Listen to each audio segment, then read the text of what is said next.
a man who is essentially a polymath. He is a storied musician. He is a well-respected and revered inventor. He is also a huge innovator in the industry. Ladies and gentlemen, Mr. Scott Hill.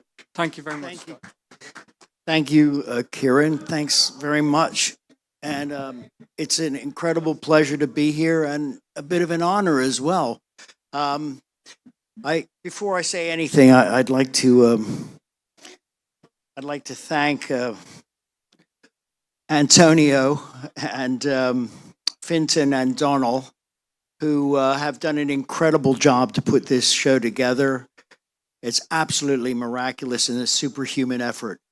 And I'm here as the one and only mad scientist. I could actually talk about poker the whole time, but you've been hearing a lot about poker, so I'm also want to say that I'm incredibly honored because the U.S. government granted me the first multiplayer poker system patent of this century.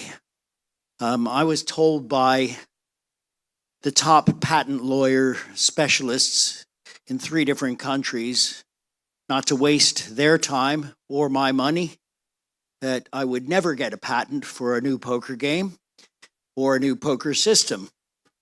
And the gentleman who founded IGB ICE, Michael Caselli, happened to be with me down at Sigma in Malta.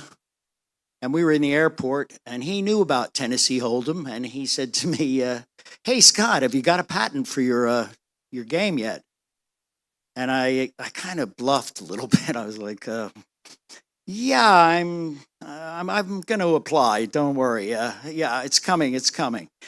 Anyway, I went home, felt chastised, and I thought, I really got to try this, So 5 years later, and a lifetime, really, we went through COVID. My developer passed away from COVID, and we went through sheer hell, and we've all been through that period, and now we're recovering.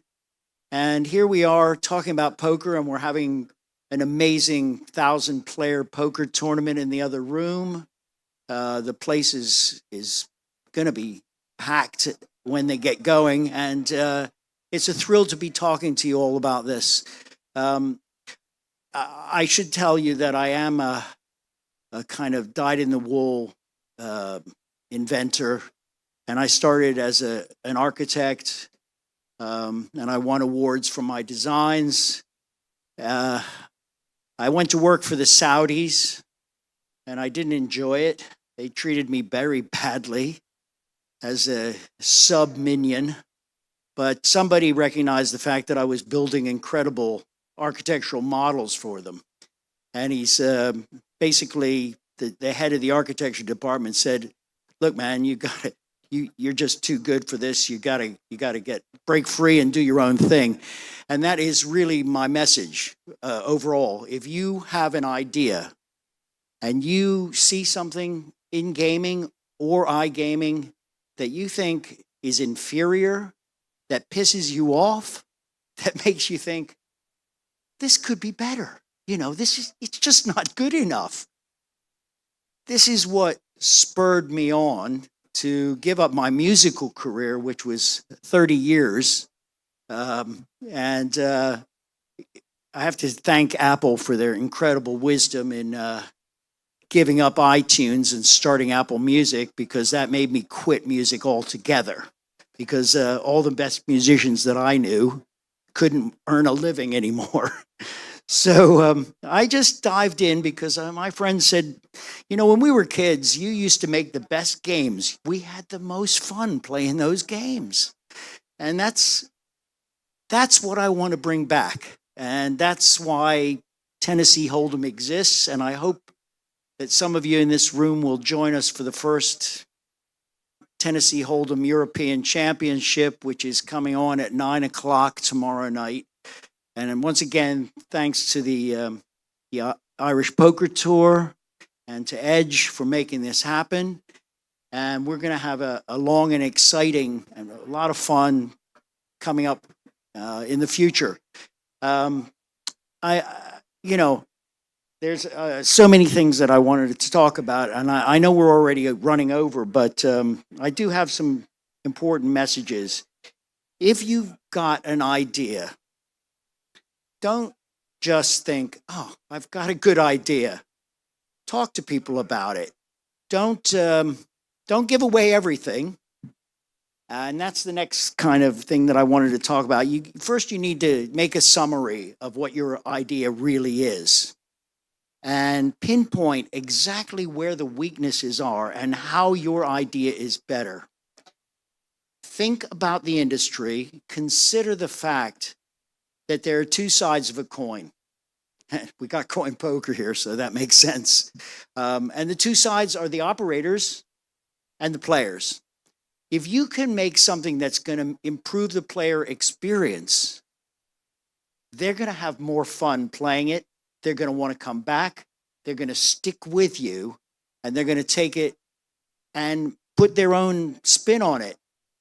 And if you don't pay attention to what the operators are getting out of it, it will not succeed. You really have to think two sides, make both sides happier and improve the whole situation. And it can be done. It really can. There are going to be incredible highs and incredible lows. I'm a very emotional kind of guy, and I wear my heart on my sleeve. And it's really quite difficult when you're, I don't know, maybe I'm a girl. I don't know. I feel feminine emotions a lot of the time just because I'm so passionate about the things that I want. And in fact, I even invented a game because I felt that one of the major things that was wrong with the iGaming industry was that there weren't enough women playing games. It was just not representative. It was so male dominated. And the thing that I noticed was that women liked what I liked, which was games that really applied your mind. And this is why poker was an ideal kind of outlet for me, because it is a strategic and a tactical game that does teach you things about life, that teaches you how to approach things in a mathematical and logical way and be observant. Basically, I've tried really hard to get people more involved in the gaming. So I think we already touched on the fact that skill gaming is still kind of a dirty word in iGaming, and it shouldn't be. Skill gaming is what all the last three younger generations, younger than me, that's easy to be. You know, those kids, they want something that's going to get their minds going. And admittedly, I'm not a huge fan of push the button RTP gaming. However, if you just looking at it from that point of view, because let's face it, slot machines make more money for companies than anything. You can actually add elements that are skill-based, that are viable, and make the game more exciting because you're actually participating in it. And your brain, it's the difference between, I give up on my notes. I didn't bother with any slides, as you noticed. In a skill game, you're using this part of your brain. You're using your frontal lobes. You're making decisions. Anything that's going to increase decision making, and that's going to affect the result of the game, is going to be beneficial to people because you've stimulated that part of their brain. Anything that is actually just trying to drain dopamine from the cortex of your brain and the back of your brain, it can be dangerous. And we all know that. And we have a lot of companies that just exist purely because of gambling addictions. And those addictions are because of games that don't stimulate your active mind. So if you can be more active in your thinking on how you're going to bring a new element to any kind of gaming, then you're going to be much more successful. Now, I wanted to tell you all about Tennessee Hold'em, but we don't need to do that because we're having a Tennessee Hold'em tournament tomorrow night, and we're going to be holding some demos where you can actually come and play, and we'll explain exactly why it stimulates your brain and why we have a 70 to 80 or 90% non-fold rate through 60 to 70% of each hand, and why that is much more inclusive. And that kind of inclusivity and competition brings back what we all remember when we played cards as a kid. You used to play with your friends and it was competitive, but you were having fun because you were all interacting amongst each other. There was some, rivalry, there was banter and all that good stuff that makes these kind of things a lot more enjoyable. You don't have to be playing for a huge pile of money for it to be entertaining. Yeah, okay, if you win money, that's great. But if you're playing a game that you enjoy, it's worth the money that you've invested because you've enjoyed the experience. And the next time, maybe you lost that time, but you're going to win the next time. And if you're really bad at it, you'll just give up. But anyway, it is an amazing thing to be here and be talking about this after the years that I've actually spent a giant chunk of my life to get here. And I have to say that, having done the hard work of getting the US government to federally approve my game, then people said to me, well, you're going to have to get GLI to approve it for us.